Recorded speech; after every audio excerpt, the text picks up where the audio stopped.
Steps की बात करते हैं।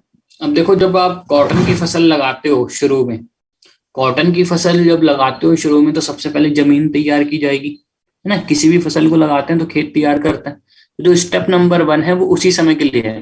फिर जब आप खेत तैयार कर रहे हैं, मिट्टी तैयार कर रहे हैं, तो मिट्टी तैयार करते समय आप क्या डलवा सकते हो? मिट्टी तैयार करते समय मतलब जो किसान है वो आमतौर पे गोबर की खाद का यूज करता है या फिर किसी अलग खाद का यूज करता है, उर्वरक का।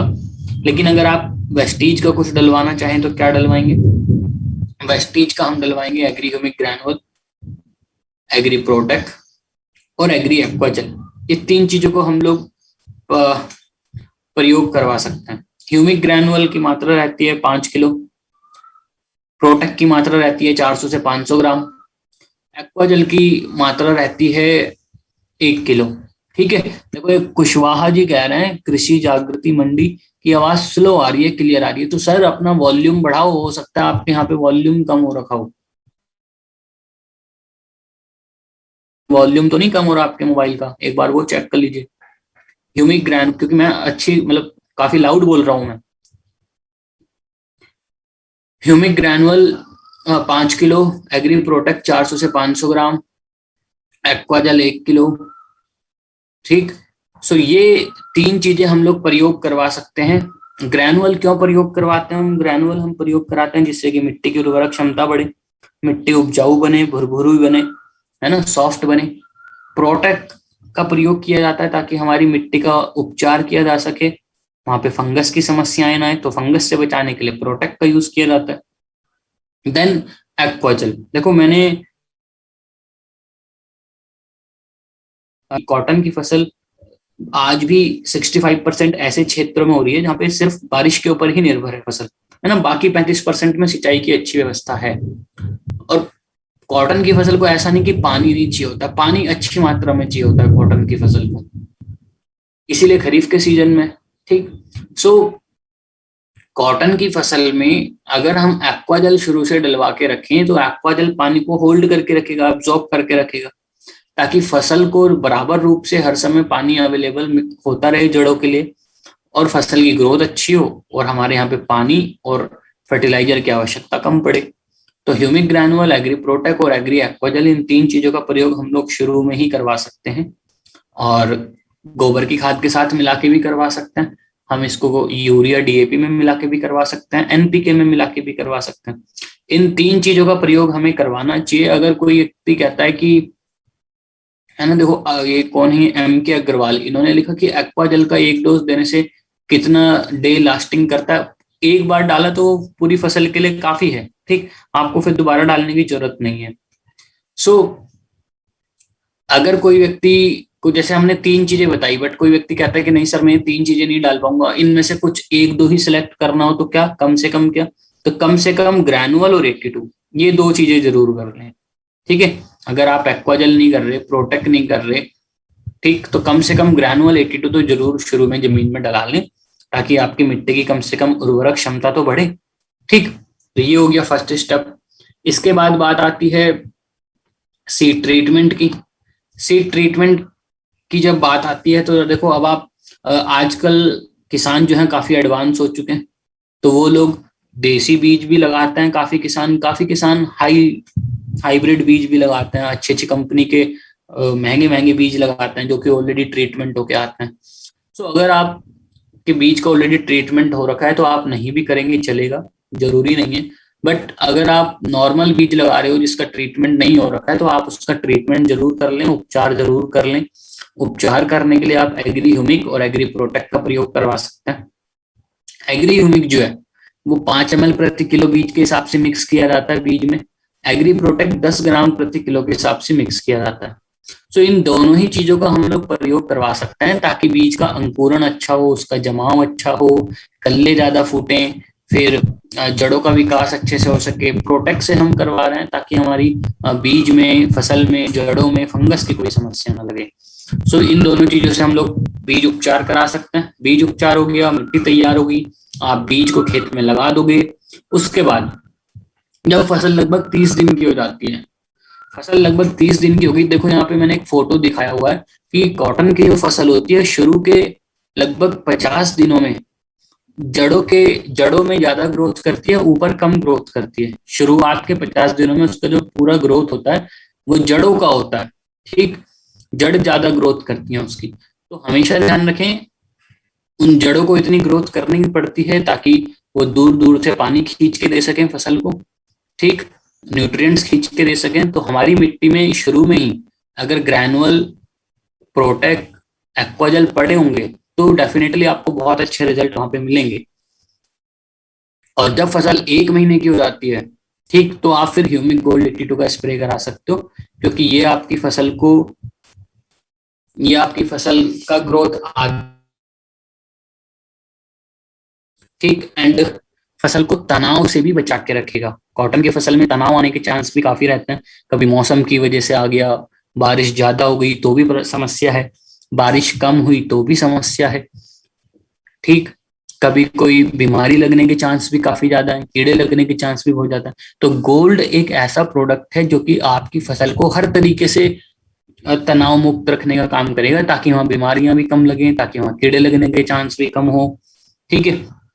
तो ये सारी चीजों से बचा लेता है। बाकी ह्यूमिक जो है वो आपकी फसल को ग्रोथ देने का काम करता है। 82 एक्टिवेटर, वेटर, स्प्रेडर का काम करता है स्प्रे में, ताकि जो दवाई आप स्प्रे कर रहे हैं वो पत्तों के ऊपर अच्छे प्रकार से फैल जाए, हर पौधे के अंदर तक वो चली जाए। 15 लीटर की टंकी से जब हम स्प्रे करते हैं तो 30 ml ह्यूमिक, 20 ग्राम गोल्ड और 10 ml 82, 10, 20, 30 इस वाले रेशो में आप 15 लीटर की टंकी से स्प्रे भी करवा सकते हो। स्प्रे करना ज्यादा अच्छा रहता है। ड्रिप अगर किसी के यहाँ, तो ड्रिप से भी दे सकते हो। यूरिया कोई डाल रहा है तो उसके साथ मिला के भी दे सकते हो, लेकिन सबसे ठीक है, स्प्रे आसान है और इफेक्टिव भी है। तो ह्यूमिक गोल्ड 82 का स्प्रे कर लें 30, 20, 10 के रेशो में 15 लीटर की टंकी के हिसाब से। इसके बाद बात आती है जब फसल लगभग 60 दिन की हो गई है ना, 2 महीने या 50-60 दिन की।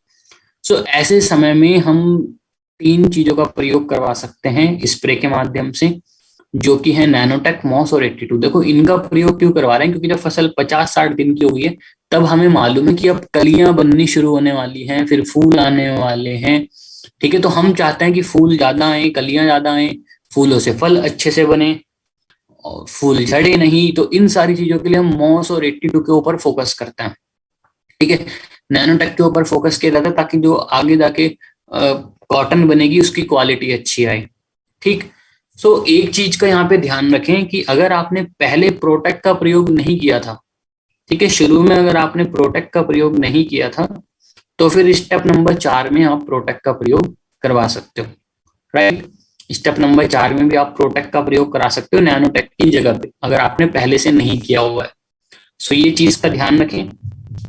और अगर पहले से किया हुआ है तो फिर आप नैनोटेक मॉस 82 का ही स्प्रे कर लें, कोई दिक्कत नहीं है, और बहुत अच्छे रिजल्ट आपको मिलेंगे। मॉस के रिजल्ट कॉटन में बहुत अच्छे मिलते हैं, फूलों का साइज भी अच्छा आता है, फूल झड़ते भी नहीं है, और फूलों से फिर कॉटन भी अच्छा बनता है।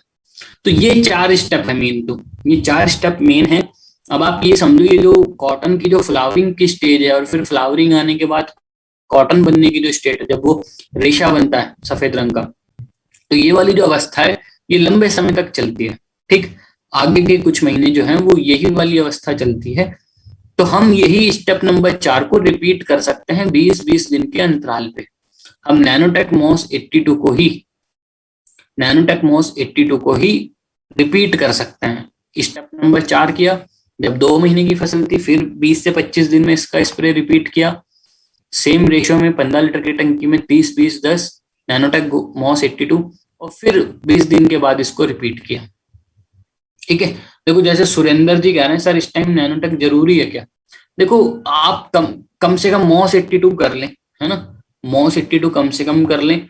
अगर प्रोटेक्ट का प्रयोग नहीं किया हुआ था तो प्रोटेक्ट का कर लें, ठीक है।